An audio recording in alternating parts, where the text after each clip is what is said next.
Best way to the babe, the one is okay.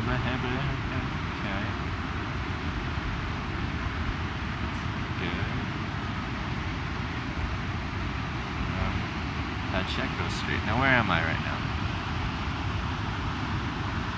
Yeah, I just saw that right as you posted that. I was reading that. I'm just seeing where I'm at right now. I'm curious if that's actually better than any other kind of intersection, because it looks like the shoulder all along the stretch of highway is the same. It's about a car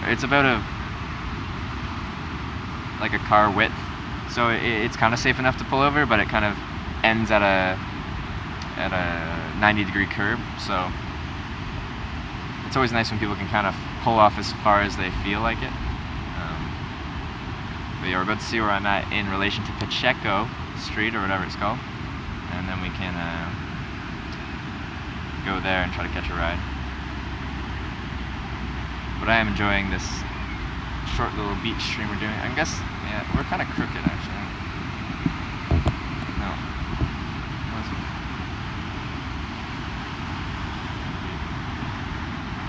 It's more like horizontal. The earth isn't tilted too much. Looks like I'm 3 blocks south of Pacheco Street. So I can walk up there, see if it's any better than where I am right now. 3 blocks. What's that? Rivera.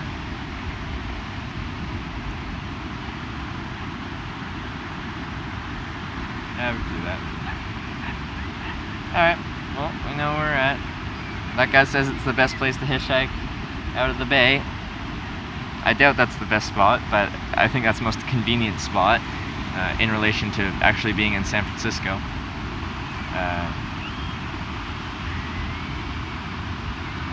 It looks about the same looking at Street View. Thank you for the research.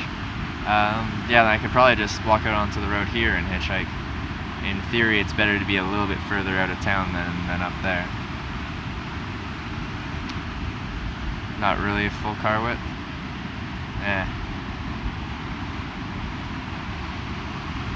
Like 1 block up from here, 1 block south from here, there was a police officer pulled over on the shoulder, and he was fully out of the lane of traffic, but he was taking up the whole shoulder. So it's not as wide as a lane of traffic, but it is as wide as your standard sedan, I think. So I think that's kind of what we're at. I'll just have to deal with that. The spot further south, if you're looking on HitchWiki maps,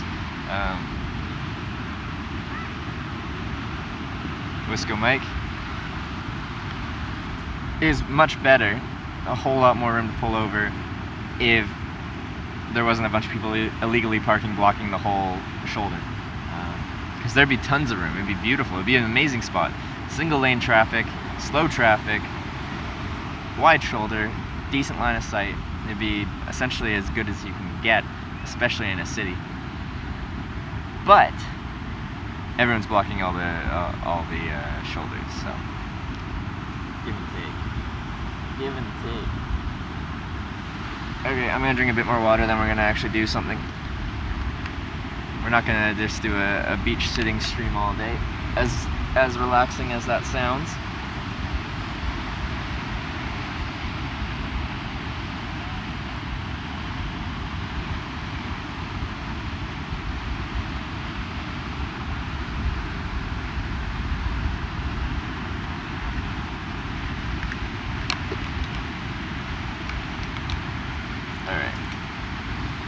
Put my water in my bag. I'm gonna leave you guys looking at the beach for 1 minute while I get my backpack on, and I'll be picking you up and continue on. Take that back. Looks like the sand encroaches on the shoulder in some spots. Yeah, I did see spots like that, so ideally I'll find some spot that doesn't have the sand.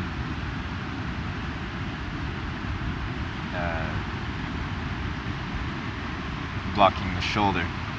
Sandy looking area. It is very sandy, and I'm sitting directly on sand, so now sand's just going to be everywhere. But that's what happens when you go along the coast. It's sandy. But sand's, the worst part of sand is it's annoying to walk in. It's very annoying to walk through sand. Oh well, I'm gonna pack up my water bottle. I'll be right back. I'll leave you guys with the views of the Pacific Ocean.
Alright.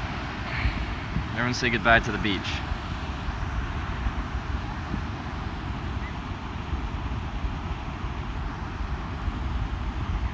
Zane, my man.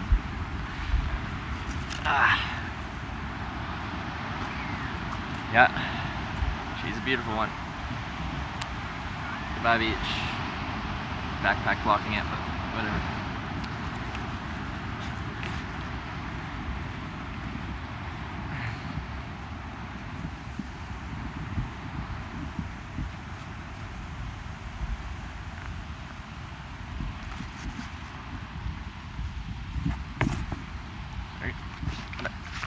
Adjust everything.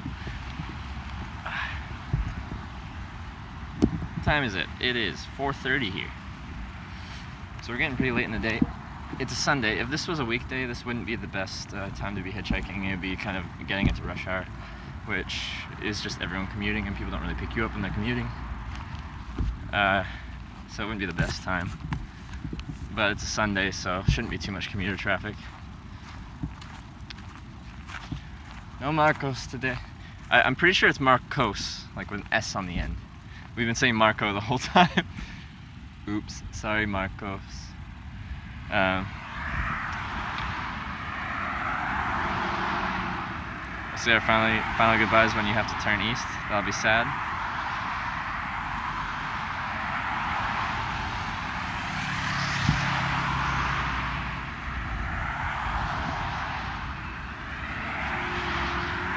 When was the last time you hitchhiked? My last ride was not yesterday, but the day before. I got picked up by Marcos. He took me to Sasolita, and we went to their little gig. And then after the gig, I got picked up by the lead guitarist. I saw him, and I was like, "This guy's amazing," if you remember that. And they let me stay at their place for 2 nights in San Francisco. So that would be the last time. 2 nights ago. It depends, like San Francisco and offered me a place. I think that counts as a ride. Like, I just like met the band at the bar, and he's like, "Oh, you can crash at my place tonight if you want." And I said, "Sure." And then he drove me into town in his car. Does that count as a ride? I don't know, because I've had a few rides where yeah, it's not the best.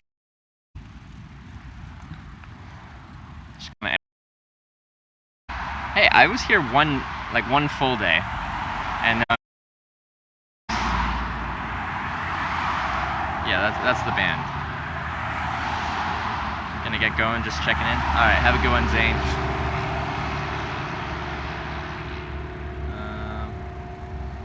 Yeah, I'll walk up to the lights and check out what we're at. Might be back later. All right, maybe see you later. Hopefully I'll be in a not in San Francisco. Not that I don't like San Francisco, it's just line weather.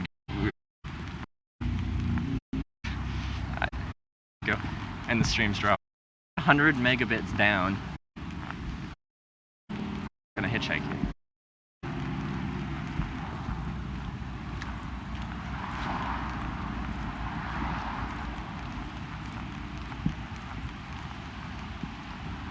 Looks like we've got connection kind of again.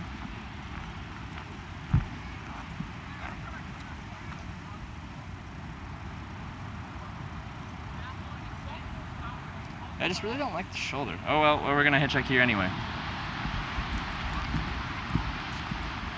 I don't like it, but we're gonna deal with it for now. It's gonna be awkward. I'm gonna leave my backpack on, sit you guys down, hopefully somewhere where you can see what's going on, and hopefully catch a ride.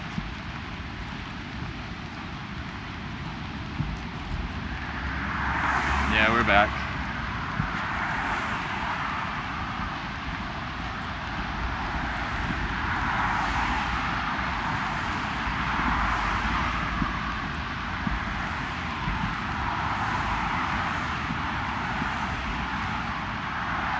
Hopefully it stays that way.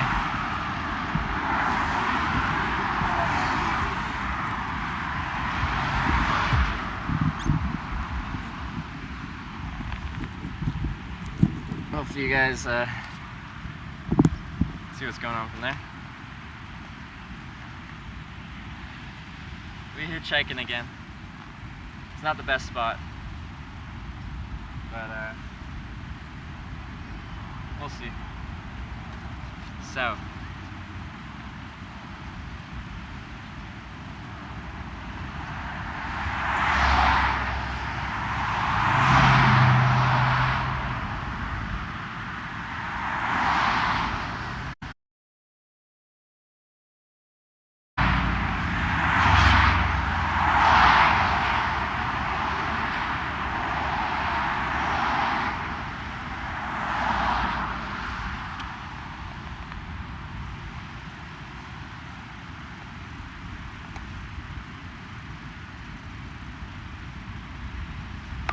yeah, not my favorite spot. The other place would have been much better, but what can you do? Everyone's parked illegally, blocking the spot.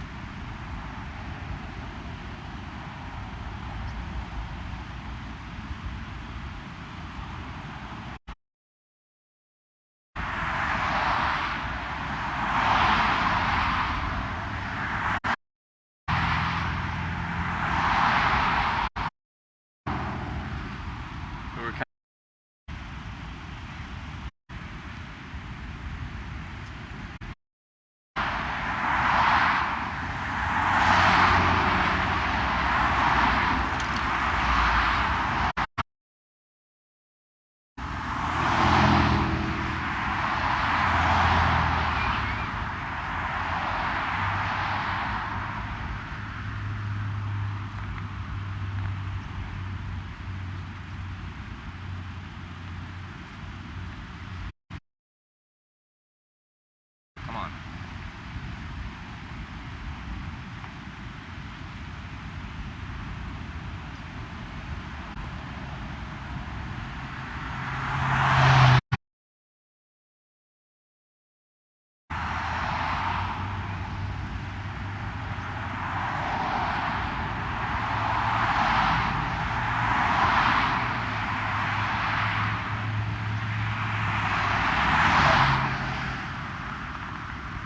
It's on and off working. I think I'll have to drop down the bit rate because it seems to drop down to about 1,000 bit rate and then jump back up. So I'm gonna do it for 360.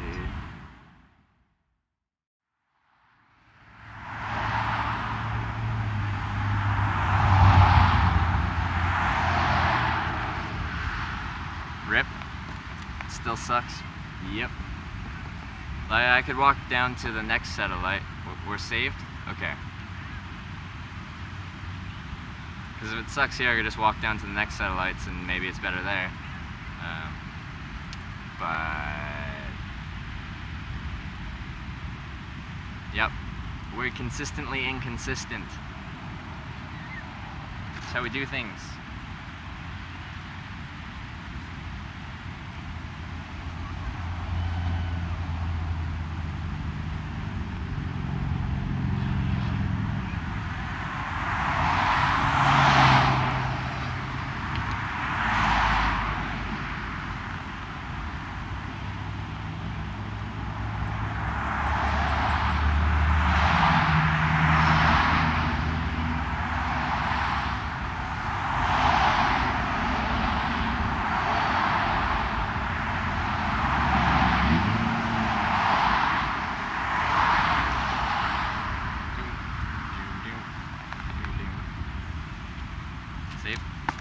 Are we still up? It says I have 0 viewers and it says that it's connected, but I never trust this Streamlabs. Streamlabs lies to me all the time. I don't trust these Streamlabs.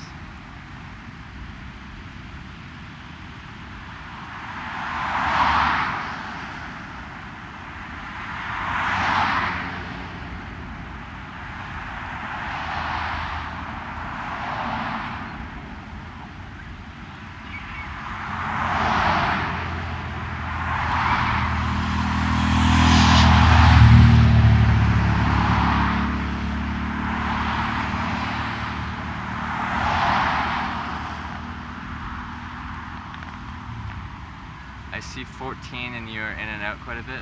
It shows 0 because Twitch reports 0 viewers when the stream drops. But apparently the stream's not dropped right now and I have 0 viewers.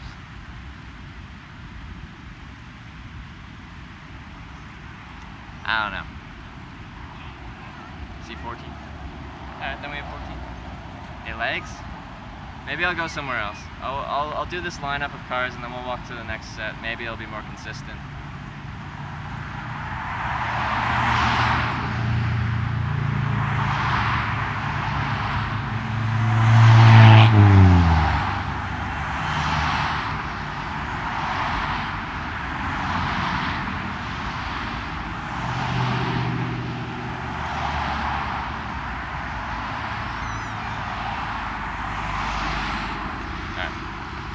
Walk up to the next set of lights because we're dropping the stream, and the purpose of this is to show what live streaming's like.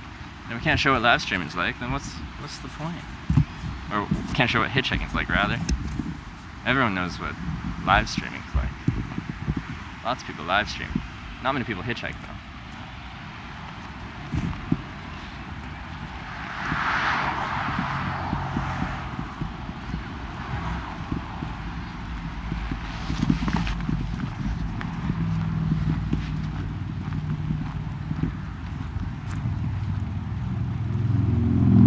The viewer count lags?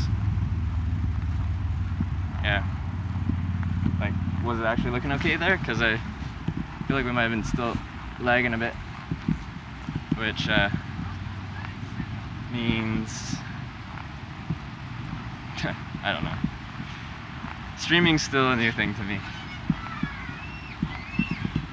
Still don't know what I'm doing exactly. But bear with me. We'll get better.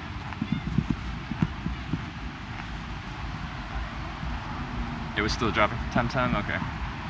Then yeah, I don't mind walking another couple 100 meters just to get to a spot that maybe is more reliable.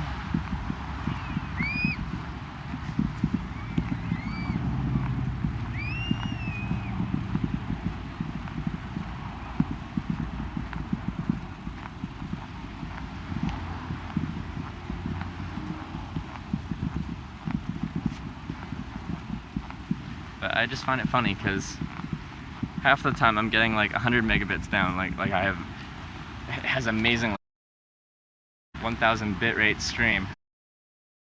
I just don't get it. How you check which end the problems are coming from. Is it my end? Is it Verizon's end?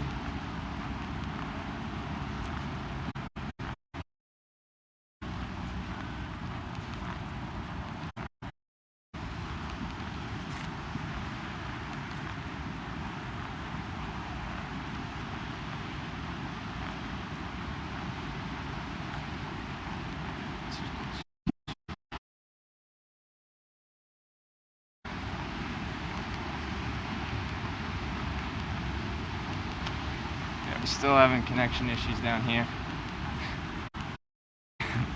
All the network out of San Francisco.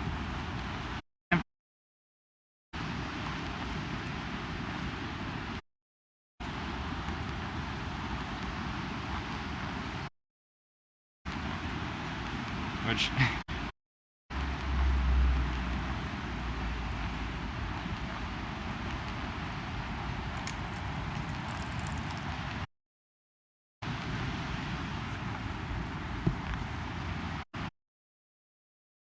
I like your name.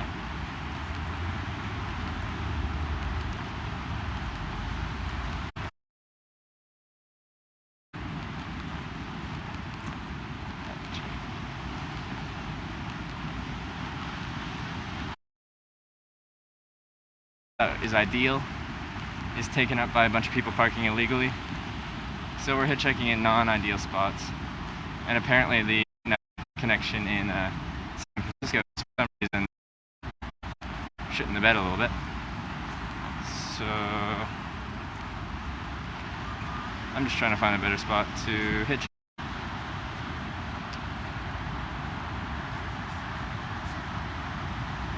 Greggy GG? Are you the Greg? Because you had a different name. Or are you just a different Greg? Do I know you, Greggy GG?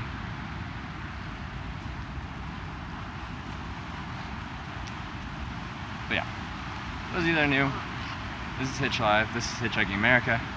We're hitchhiking around America. I'm showing you guys what the process of hitchhiking is like, because I've had a great time doing it over the past 4 years. I've been picked up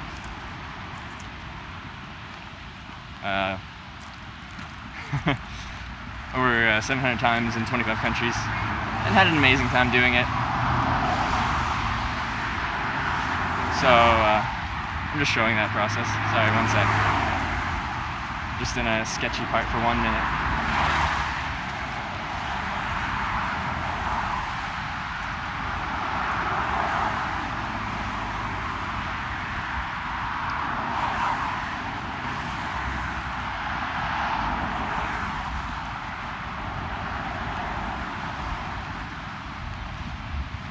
This spot feels a bit better than the last spot.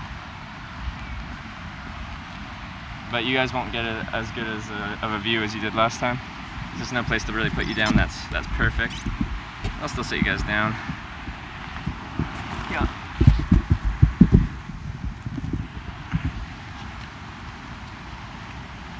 Sorry, my chat interaction is going to be kind of bad while I'm doing this. That's just the way it is.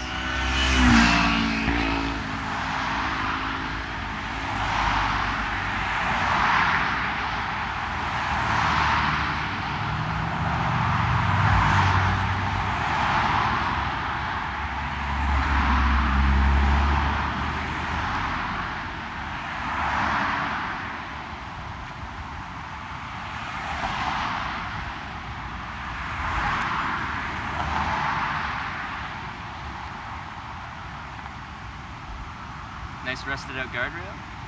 Yeah, you like that? I guess I can spin you guys a little bit out. More that? Or is it better more facing straight out? I feel like we look kind of crooked. Oh. The Greg? My stepbrother's name is Greg. That's what I mean by the Greg. And people call him Greggy. So.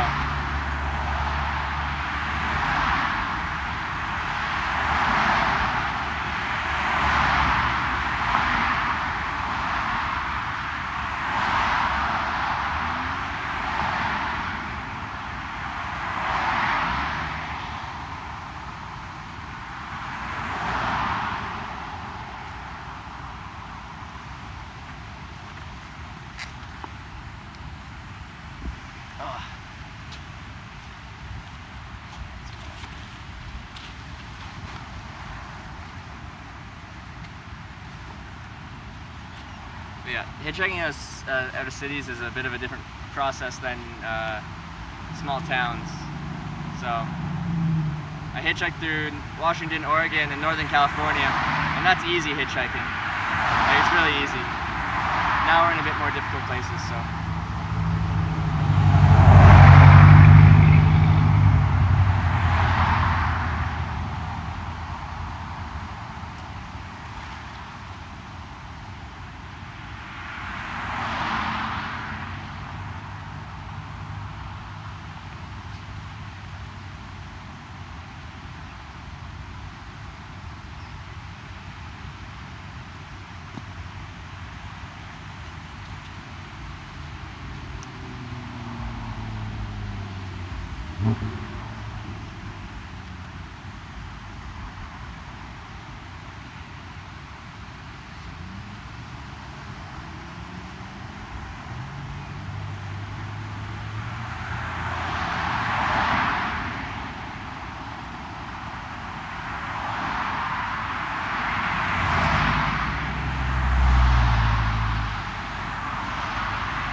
Good luck, brother.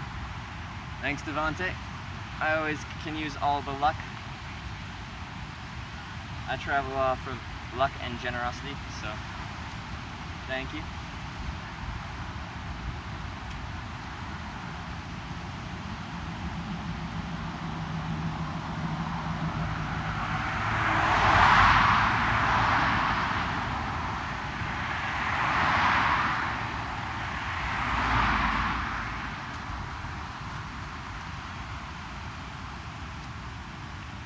I'm trying to get the sign so it's like lit up so people can see it, but like if I'm holding it straight on, it's shaded.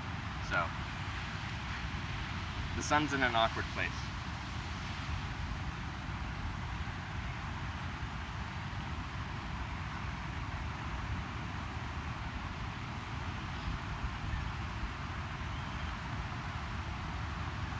You on Highway 1? Yeah, this is Highway 1. What do they call it? The Great Highway or something, someone told me. Anyway.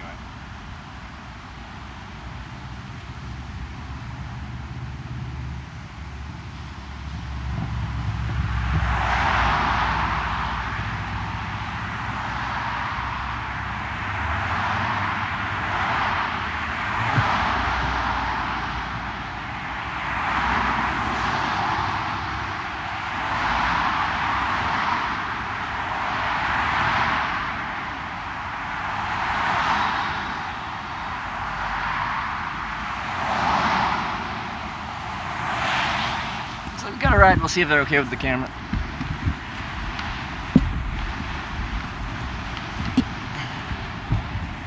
Hey, how's it going? Where are you going? Southbound Highway 1, whereabouts you head to? That's what, you're way down? Yeah. No, I'm documenting the process of hitchhiking, so I have a camera. Is that something you're comfortable in the vehicle? I don't have to film you, just the car and the, yeah? Yeah, okay. Alright, I just realized we're not in the best spot, so I'm gonna try and get in here quickly. Yeah.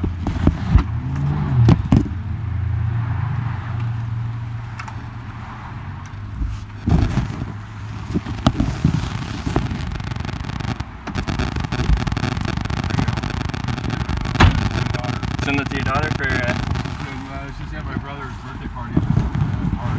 Oh yeah? So So she's gonna be interested in seeing she's it? in Dallas, yeah. She's going to Dallas. Oh yeah? I don't usually pick up hitchhikers, but I can tell that you're no threat and you need a ride, so that's great. Yeah. I try to present myself in that way. Look like someone just traveling around, someone fairly clean cut. Yeah, exactly.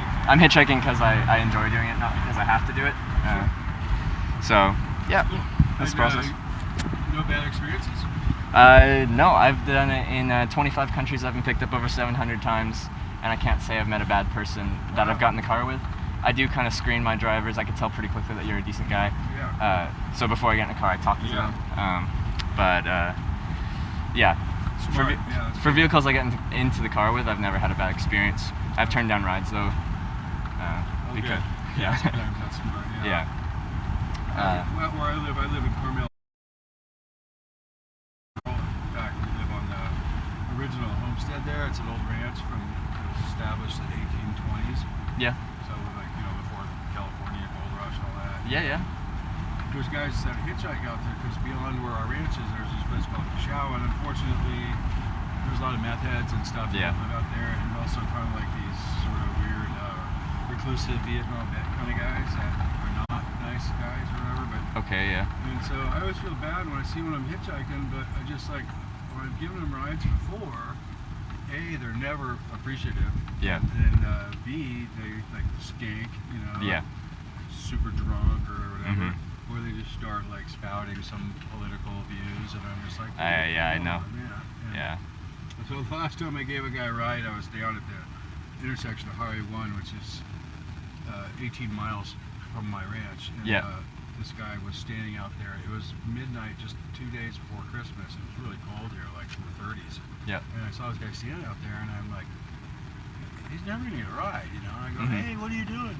He goes, oh, I'm just hitchhiking. And the reason, turned out later, the reason he said that is because he had come to the gas station and they called the cops on him for loitering or whatever. And so he was he thought maybe I was going, hey, buddy, what are you doing? Oh, But okay. I was like, hey, I just wanted to say, like, what I meant was like, hey, are you waiting for someone to get you, or are you just like hating it? And he said, it's hitchhiking. I said, well, where are you going? He said, Carl Valley Village. I said, hey, I'm going there too. And he got in the car and just basically was just like a dick, pardon my expression, but you know, just like, I don't know how to explain it, but just like had a shitty attitude and like kind of felt like, of course, that was like your duty to give me a ride. And I was thinking, you know what, dude? And then he told me a story is that he basically took a bus down to Monterey with this little like green fatigue jacket,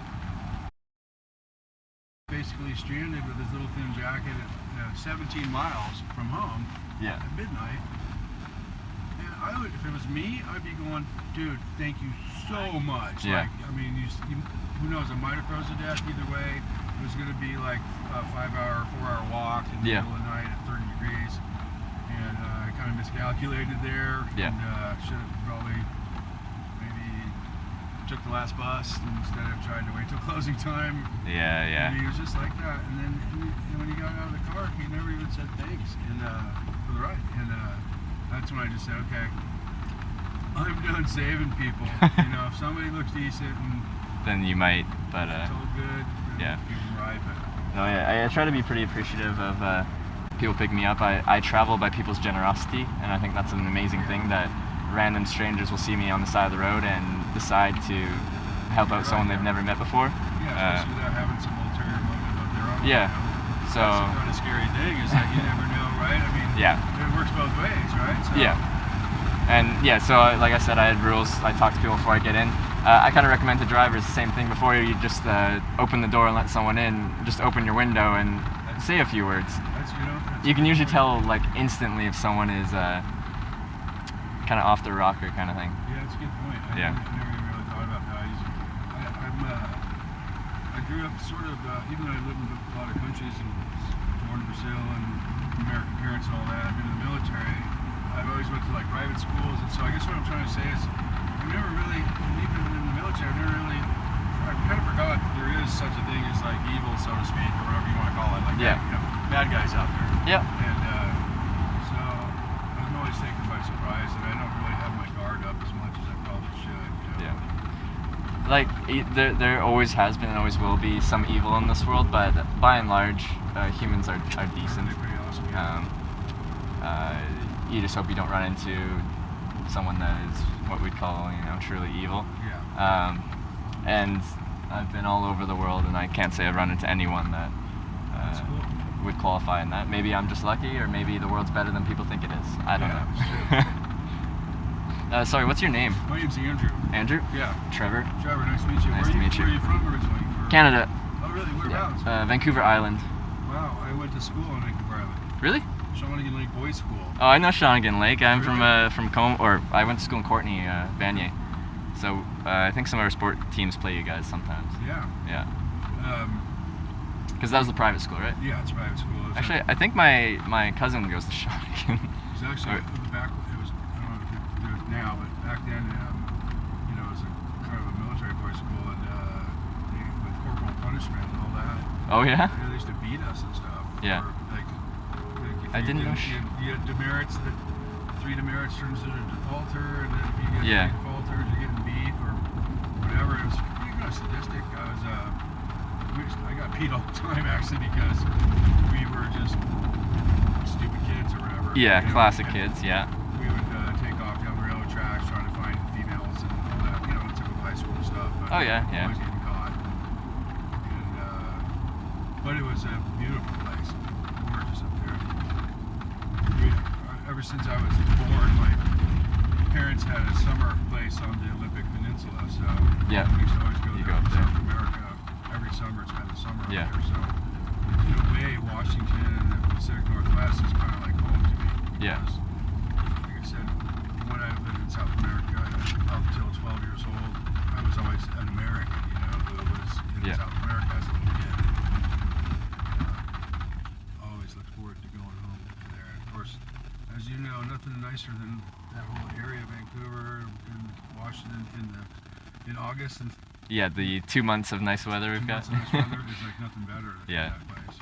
But yeah, I just hitchhiked through Washington and Oregon, and it was raining every single day. Oh, really? Classic spring though. You can't expect anything different when you're going through the Pacific Northwest in spring. It's gonna rain.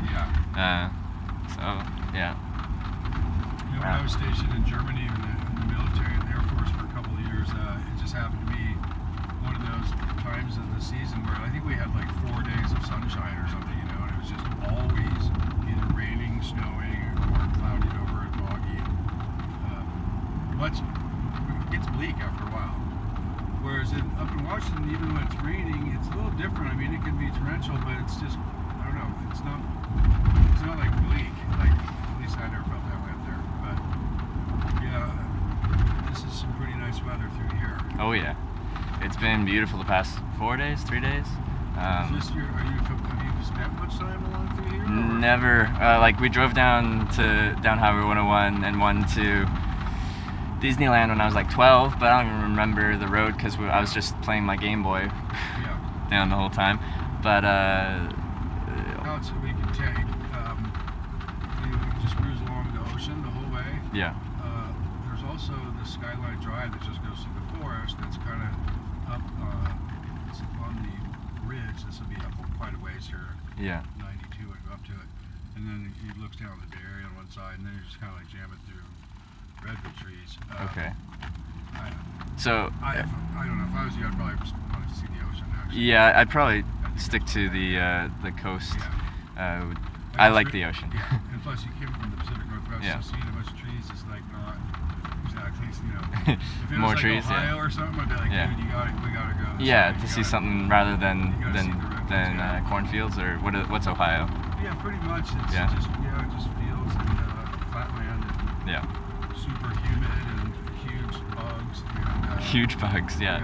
That's the two things I hate most for hitchhiking is snow because they plow the snow into the shoulder and that's where I do my hitchhiking, and bugs because, well, they're annoying, but like I look insane when I'm trying to hitchhike and I'm like swatting mosquitoes off my face.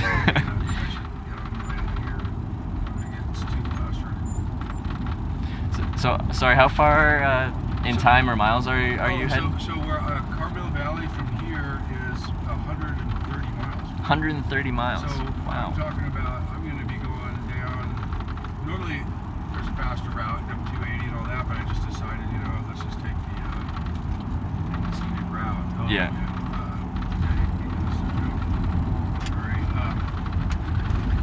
So we would be going to the Bay Area, San Francisco, then the other big city is San Jose on the other end of the bay.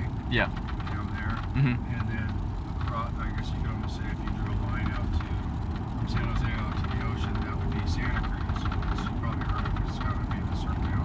Yeah, I've heard of Santa Cruz, yeah. After Santa Cruz, there's Castroville, which is like the artichoke capital of the world.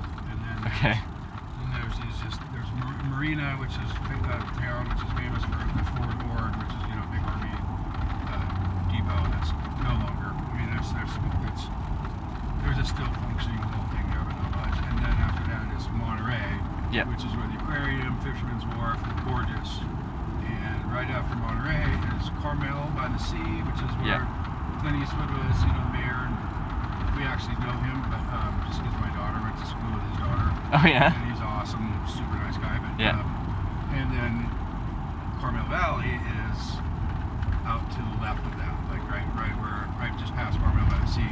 And after Carmel by the Sea, and you know that turn, you enter basically the Big Sur National Park.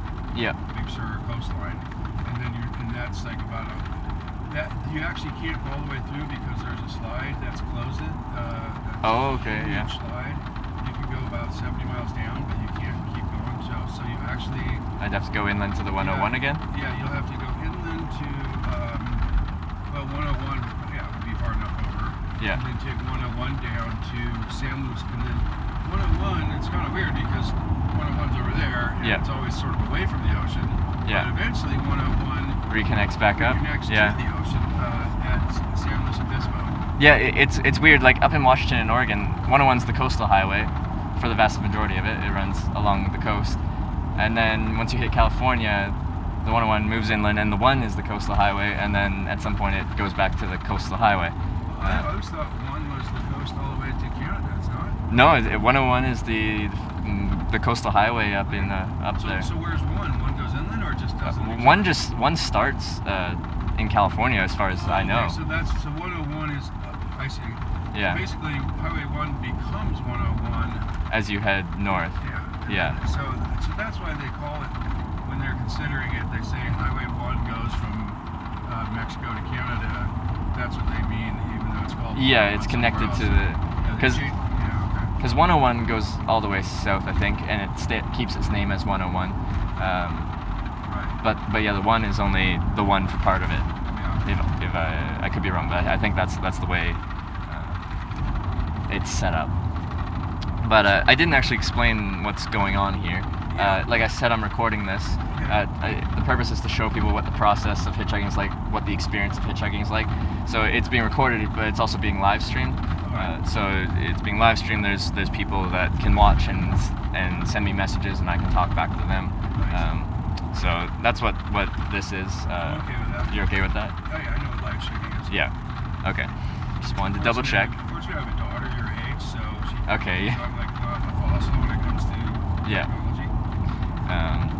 Because like I said, hitchhiking or I've hitchhiked in 25 countries, been picked up 700 times, and I've had a great time doing it. Like it's been the most fun I've ever had in my life. And 25 countries. How old are you? 23. That's a lot of countries by that age. No, a lot of those numbers are from Europe. Europe's kind of unique in that there's a bunch of countries in a small area. Of course. Yeah. You can drive a few hours and drive through 4 or 5 countries. Yeah. I lived over there, so. Yeah. And then we're also including, countries like Liechtenstein and Luxembourg, which are essentially the size of someone's ranch. Yeah. So are you filming the scenery? Yeah, when we get to, I'll switch between inside view to outside view to show scenery. When I'm talking to viewers or something, I'll have it pointed at me. When we get to something nice, I point it outside. And they'll ask questions and stuff like that. I haven't been looking at chat because I've been talking to you, but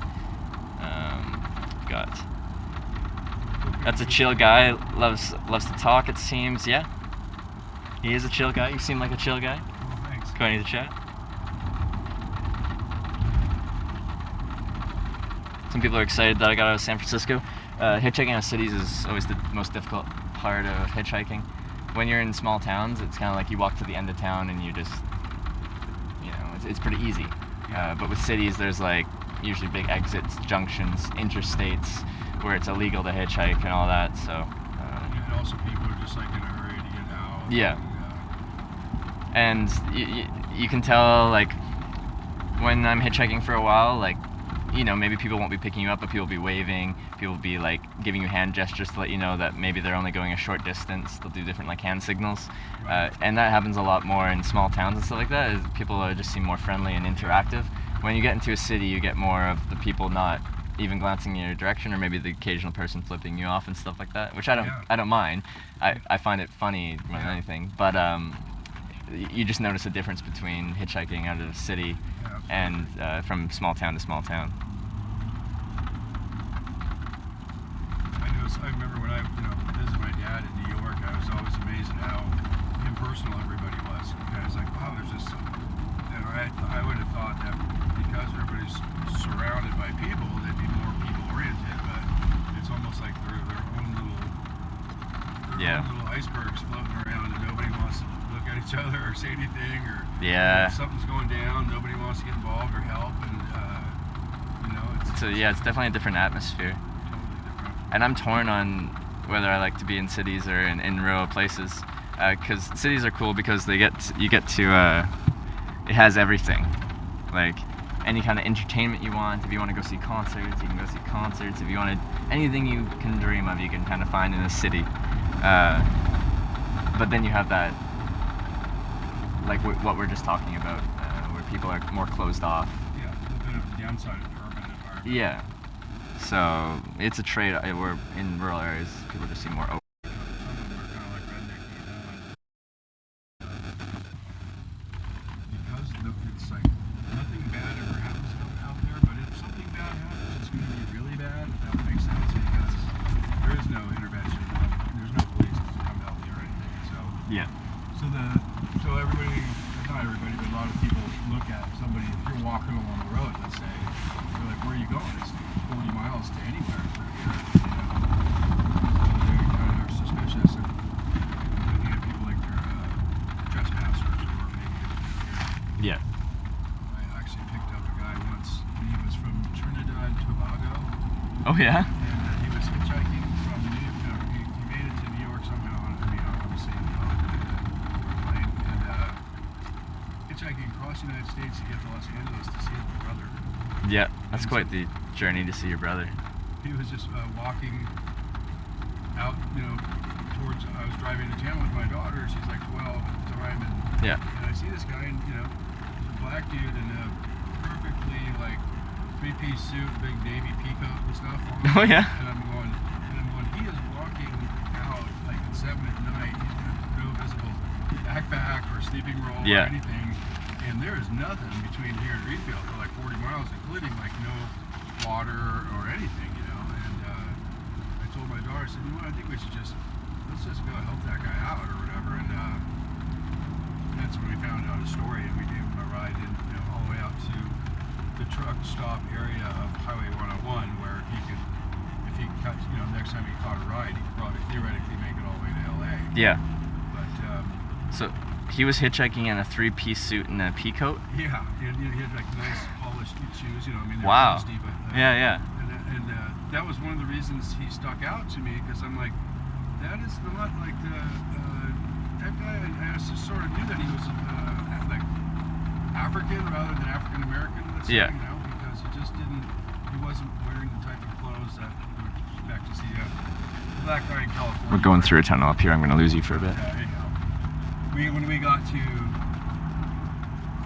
Greenfield, he had no money. I gave him, my daughter gave him her